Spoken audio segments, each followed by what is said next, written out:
नमस्कार, मेरा नाम है संदीप गुसाई। आपदा की सीरीज़ गांव दर गांव हमारी लगातार जारी है। ये जो सुंदर सी खोली आप देख रहे हैं, इनके पूर्वजों ने अपनी गाढ़ी मेहनत की कमाई से ये सुंदर घर बनाया होगा। और इस घर की जो सच्चाई है, इसकी जो हकीकत है, इस समय क्या स्थिति है इस घर की, वो हम आगे दिखाएंगे। फ़िलहाल हम आपको अपनी लोकेशन बताते हैं। हम उत्तराखंड का जो चमोली गढ़वाल जनपद है, उसका जो थराली विकास खंड है, उसके कुराड़ ग्राम सभा के जड़ामार तोक में है, जो समुद्र तल से लगभग 1600 मीटर की ऊंचाई पर है। और इस तोक में कैसे परिवार, जो यहाँ पर जितने भी परिवार रह रहे हैं, उन पर कुदरत की आफत टूटी है, वो इस स्टोरी में दिखाएंगे कैसे पहाड़ के कई गांव भूधसाव की चपेट में हैं, कैसे उनके खेत खलिहान एक के बाद एक बारिश से हर साल तबाह होते जा रहे हैं। तो ये कहानी जड़ामार तोक की है, जहाँ लगभग 7-8 परिवार निवास करते हैं। स्थिति बहुत बुरी है सर, आप सभी देख रहे हैं। यहाँ पे इस जो आपदा आई तो इसमें इतना ज़्यादा नुकसान हो गया कि पूरा स्लाइड हो रहा, नीचे गदेरा से लेकर और ऊपर रोड पूरा इतना स्लाइड हो गया कि सारी मकानें आप देख रहे होंगे क्षतिग्रस्त हैं। और हर जगह से स्लाइड होते जा रहे हैं, चाहे बारिश हो ना हो, तब से कंटिन्यू स्लाइड हो रहा। और यहाँ पे जितने भी परिवार हैं वो यहाँ पे रह नहीं रहे अभी, क्योंकि इतना नुकसान है। और सारे गांव में दूसरों के घर में ऐसे रह रहे हैं 22 तारीख से। तो अभी प्रशासन के लोग भी आते रह रहे हैं, केवल पटवारियों के अलावा बाकी कोई टीम यहाँ पे नहीं पहुँची है। डीएम साहब से हमारी वार्ता हुई थी तो उन्होंने कहा था कि हम भूगर्भ की टीम भी भेज रहे हैं, लेकिन अभी तक कोई 22 दिन बीत जाने पे भी कोई इन कार्यवाही पर अमल नहीं हुआ है। हमने पीडब्ल्यूडी के अधिकारियों से भी बात की कि हमारी रोड खुलवाने के लिए आप जल्द से जल्द प्रयास करें, और उनको किलोमीटर 1 से लेकर किलोमीटर 17 तक की हमने पूरी डिटेल प्रोवाइड करा रखी थी कि कहाँ पे क्या खतरा है हमारे लिए। किंतु अभी तक उस पर भी कोई कार्रवाई नहीं की गई, और बड़ी मुश्किल से एक मशीन लगी है अभी ये हमारी रोड पे। देखिए भाई साहब, अभी 22 तारीख के बाद लगभग डुंगाखोली ग्राम सभा हमारी पूर्ण रूप से क्षतिग्रस्त है। उसके सारे तोकों में हमारे भूधसाव, मकानें ध्वस्त हो गई हैं, और कई मकानें गौशालाएँ खतरे की जद में हैं। पैदल मार्ग सारे बंद हैं, पशुओं के मार्ग बंद हैं, यातायात के सारे साधन बंद हैं। और यही हालात हमारे ग्राम सभा सगवाड़ा की भी हैं। और इसी के साथ ग्राम सभा सगवाड़ा डुंगाखोली के अलावा हमारा कुराड़ का जड़ामार तोक, पारथा का बूला तोक और बरमाणी तोक, ये सारे तोक हमारे खतरे की जद में हैं, और जिससे कि आम जनजीवन पूर्ण रूप से अस्त व्यस्त है। ऐसी बारिश अभी देखिए, पहले भूकंप थी, वो साल 28 साल पहले भूकंप हुई थी 99 में। बहु अब सही बारिश अभी देखिए, इधर तोड़ फोड़ अभी हुई। ये जो नाला है, ये नुकसान करता था? इन नाला पहले नहीं करता था, अब यहाँ पे नाला है, वहाँ पे नाला है, यहाँ से ऊपर रोड से नीचे पूरा आ रहा है, नीचे से जा रहा है। वो पुस्ता भी टूटा है, वो मलबा नीचे ही है। हाँ, सब घर में दरारें हैं आपकी? हाँ, घर में दराड़ पड़ी कि जमीन बैठ गया, चोर पड़ेगा कूड़ में, बहुत ज्यादा चोर पड़े। ताल भी खिसको? हाँ, तीर भी खिसको, माँ भी आयो कूड़ इन की बेबस होगा, कहाँ जान परेशान होगा। बोलो तो रास्ता ठीक से जंगल जाना ना, रास्ता भी नहीं, मोर बच्चों कहाँ से रास्ता उनसे तो उठा दिन से माँ चलक रास्ता तो नहीं, कुछ कहीं जानो रास्ता नहीं। तो रात है या जाना, लोगों वहाँ जाना, से दिन है यहाँ आना, बेसा काम कौन है। विधायक नहीं आया, कोई नहीं आया, बे प्रधान आए थे, पटवारी प्रधान क्षेत्र पंचायत आई थी भी, बस, और कोई नहीं आया। राशन भी एक बार मिला, परसों मिला, और राशन नहीं, पानी नहीं, कुछ नहीं है। कोई बीमार हो तो कहाँ नहीं जाना, बिजोरा मुनारा कुछ ना, घर में छो कहाँ जान, बाटनी काटनी कहीं नहीं जाने। कुछ बुने अपन मुख्यमंत्री कोने, धामी जी कोने क्या बुनता हम जाग दियो बनो बेबस जाग दियो, हम याद बसाओ कहीं विस्थापित, हम जमीन विस्थापित लाखे जमीन विस्थापित कर दिया हमें। और में कितने परिवार रहते थे जो मकान क्षतिग्रस्त हो गए? सर, ये बहुत पुरानी मकान थी हमारी दादा लोगों के टाइम की। उसके बाद इसमें जैसे मेरे चाचा जी हैं गंगाधर देवराड़ी जी, और मेरे पापा श्री राधा वल्लभ देवराड़ी जी, और हम 3 भाई हैं। तो हम मतलब 4 परिवार है इसमें, और यहाँ के अलावा और कहीं हमारा रहने का कोई है नहीं अभी ठिकाना। तो इसी में रह रहे थे, और अभी इसमें भी ऐसी सिचुएशन आ गई कि रहना बिल्कुल नामुमकिन हो गया। तो आप लोग दूसरी जगह चले दूसरी जगह रह रहे हैं, पूरा सामान शिफ्ट कर चुके हैं, पूरा जड़मार वाले, और सब रात को इधर उधर जा रहे हैं, फिर दिन में अपने दिनचर्या के लिए गाय भैंस है तो उनके लिए यहाँ पे आना पड़ रहा। खाद्यान्न संकट गहरा रहा है। हाँ, खाद्यान्न संकट ये मुख्य बिंदु था हमारा, क्योंकि अभी हमारे यातायात व्यवस्था जब तक दुरुस्त नहीं हो जाती है तो बिना खाद्यान्न के तो इंसान रह नहीं पाएगा। और 8-10 किलोमीटर का पैदल रास्ता, वो भी पहाड़ी रास्ता, जो पक्का रास्ता है ही नहीं, इंसानों ने पैदल चल चल के बनाया है, उसके रास्ते आना जाना हो रहा है। 10 किलो से ज़्यादा आप सामान ला नहीं सकते हो। पूरे परिवार पालने हैं लोगों ने, लेकिन कैसे ये सामान आ पाएगा। खच्चरों की व्यवस्था के लिए एसडीएम साहब ने कहा था कि खच्चरों की व्यवस्था हम कर रहे हैं, खच्चरों के मार्ग खोलने की कोशिश कर रहे हैं, लेकिन खच्चरों के हालात देखें तो खच्चर जहाँ तक माल ला रहे हैं वहाँ से फिर आदमी उतार के फिर अपने कंधे पे ढो के ले जा रहा है, फिर लोड कर रहा है, फिर दूसरे स्पॉट पे जा रहा है, वहाँ से ढो रहा है, फिर लोड कर रहा है। और बड़े रिस्की में, क्योंकि पता नहीं कब आ जाइए ऊपर से। तो पटवारी की सर्वे में ये क्षतिग्रस्त भवन की श्रेणी में आता है?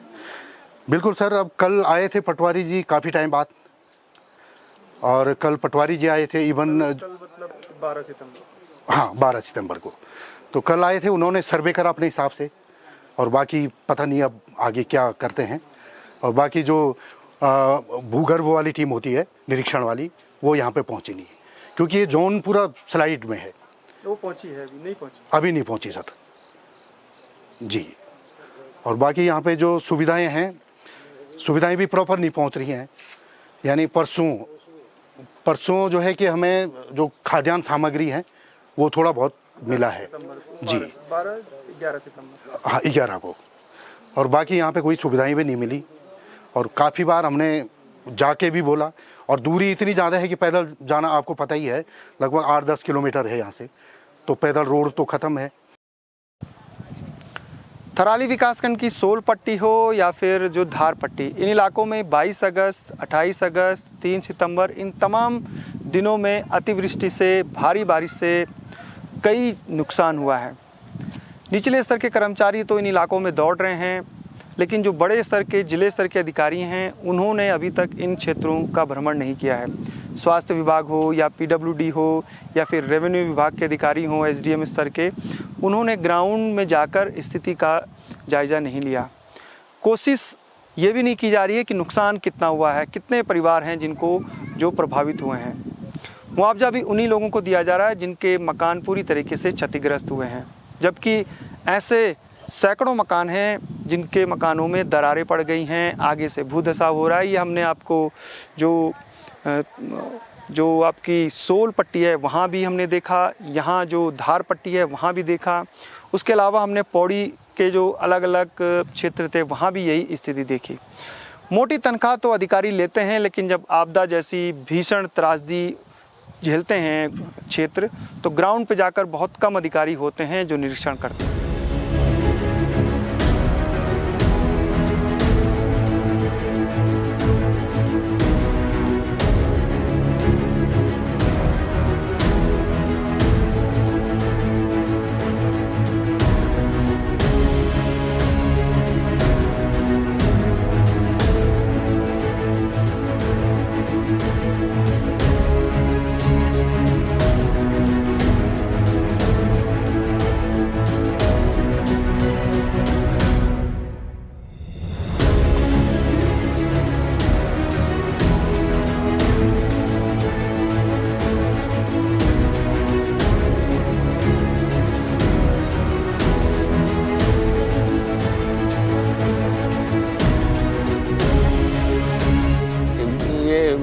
बाईस रात को क्या हुआ उस दिन? बारिश आई तो बारिश से चले गए। अब क्या पता चलता सर, अब बहुत ही भयंकर हो गए तो अब क्या करें।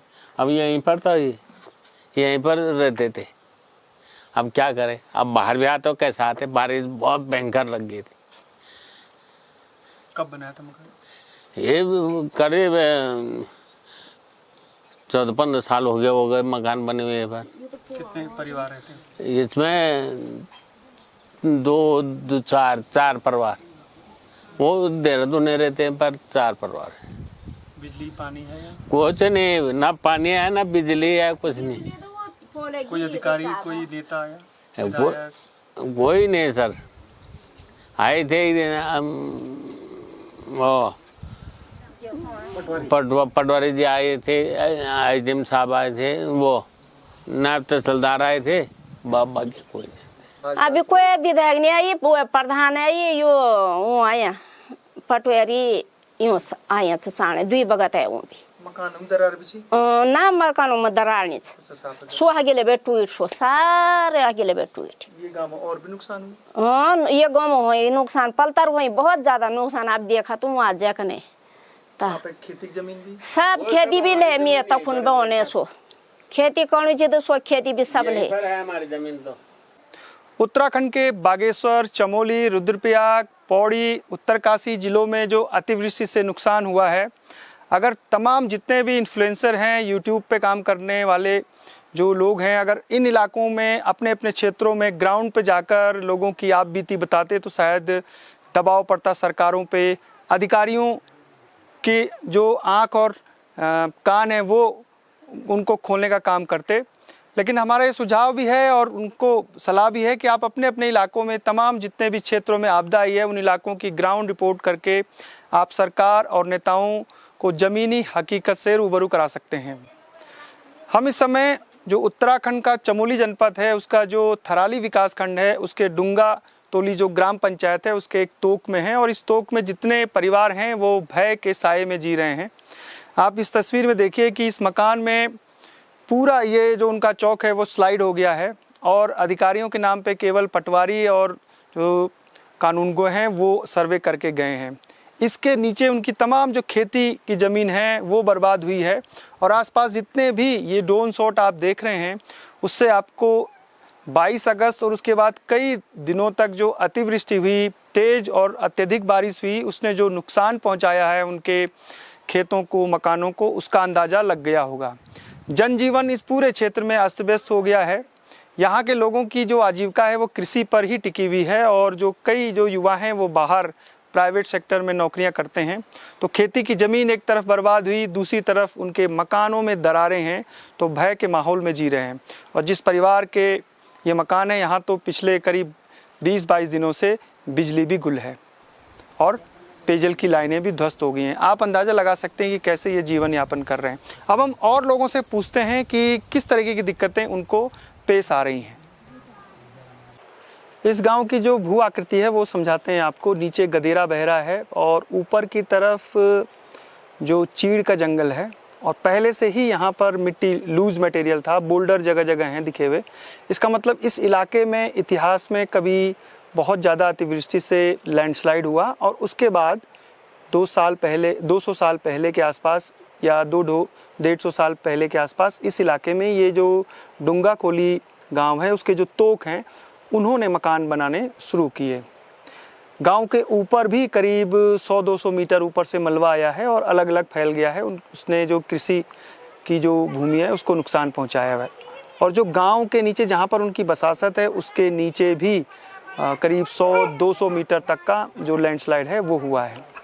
इतना ही नहीं है बल्कि इस इलाके में जो वाटर शेड है उस पर भी बसासत है और पहले भी हमने कई इलाकों में देखा कि जो बसासतें हुई वाटर शेड के क्षेत्र में हुई, जब मानसून में अतिवृष्टि होती है तो वो पानी उन इलाकों में चला जाता है जहाँ पर बसासत है। तो इस इलाके में भी कमोबेश यही स्थिति दिखाई दे रही है।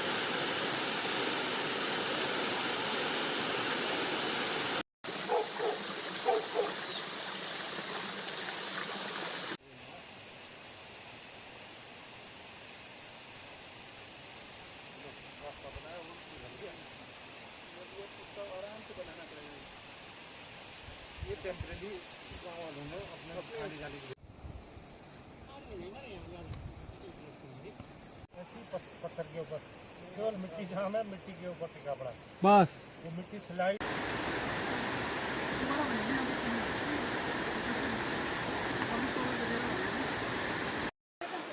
डूंगा खोली जो ग्राम पंचायत है उसके तोक के हालात देखते हुए हम अब पहुंच गए हैं डूंगा खोली जो गांव है वहां। यहाँ करीब 2 दर्जन से ज़्यादा परिवार रहते हैं और ये एक बड़ी सी चट्टान पर, ये रिच पर बसा हुआ गांव है, इसीलिए शायद इस गांव का नाम डूंगा खोली यानी पत्थर पर बसा हुआ जो गांव है वो होगा। गांव एक रिच पर है तो दोनों तरफ स्लाइड हुआ है, दोनों तरफ जो स्लाइड है, मलबा है वो गया हुआ है। इस गांव के सड़क के ऊपर, इस गांव से ऊपर सड़क जा रही है। लगभग समुद्र तल से 1600 मीटर की ऊंचाई पर ये गांव बसा हुआ है। गांव के नीचे जो घटगाड़ है वहां से भी टो इरोजन हो रहा है इस पूरी पहाड़ी का, और ये लगभग थराली से इसकी दूरी करीब 7-8 किलोमीटर की है। उस रात 22 तारीख को रात बहुत ज़्यादा अतिवृष्टि हुई और ये गांव के लोग खुशकिस्मत हैं कि भारी नुकसान इस गांव में नहीं हुआ। लेकिन जो नीचे की तरफ की चट्टान है, जो खेत हैं, वो लगातार सिंक कर रहे हैं यानी भूदसाव हो रहा है और इस गांव पर भविष्य में एक बड़ा खतरा मंडरा रहा है। आप अगर इसका ड्रोन शॉट से देखें, इसके एरियल व्यू, तो आपको समझ में आएगा कि ये 70% स्लोप पे ये गांव बसा हुआ है। और इतिहास में जब भी हम किसी इलाके में जा रहे हैं तो हम ये कोशिश कर रहे हैं कि आपको ऐतिहासिक जानकारी भी दें। तो 1936 में, ठीक 1936 में जो मदमेश्वर घाटी है, बग्गी जगवान गांव में बहुत बड़ा लैंडस्लाइड हुआ था। रावलेक जो 2 गांव थे और गोंडार, इन इलाकों में अतिवृष्टि हुई। पौड़ी के जो चौथान पट्टी में बहुत ज़्यादा बारिश से भूदशा हुआ, एक गांव पूरा मलबे में दब गया। तो 1936 में भी इस इलाके में अतिवृष्टि के बाद गांव पूरा दब गया था और फिर गांव के लोग कुछ समय बाद इस रिज पर बसना उन्होंने शुरू किया। ये गांव एक पत्थर पर टिका हुआ है, नीचे एक हार्ड रॉक है और उसी की वजह से ये टिका हुआ है। लेकिन उसके चट्टान के दोनों तरफ, ये विजुअल में आप साफ देख पा रहे होंगे कि दोनों तरफ लगातार जो भूदसाव है और जो लैंडस्लाइड है वो नीचे की तरफ खिसकता जा रहा है।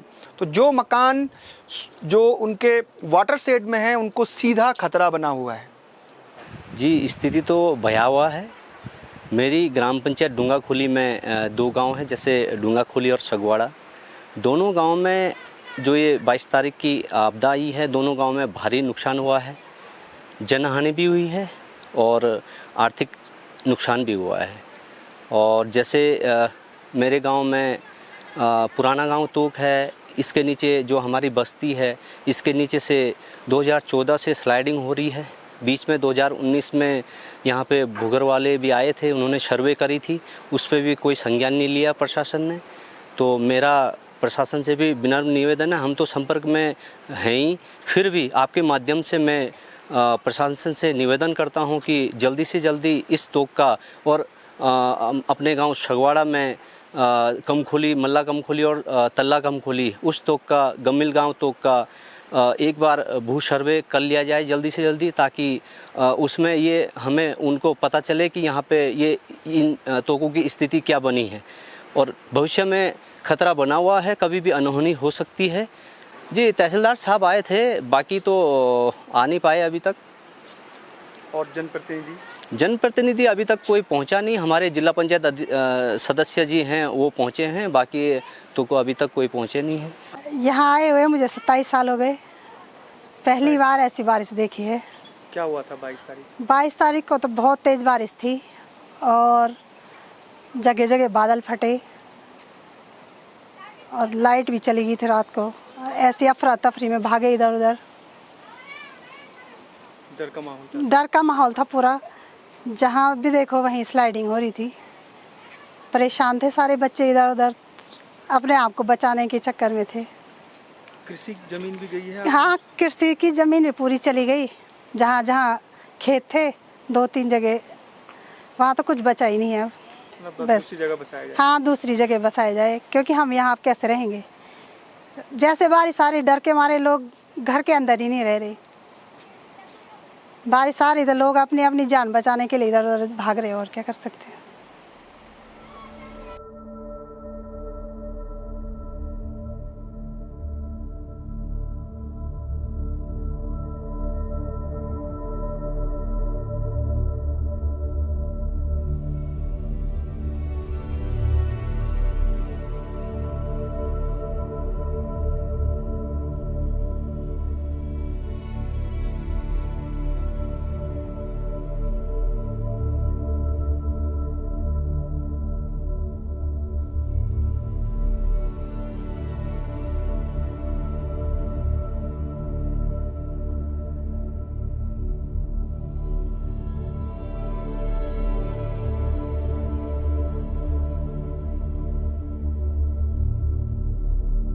आपका नाम बोला क्या आता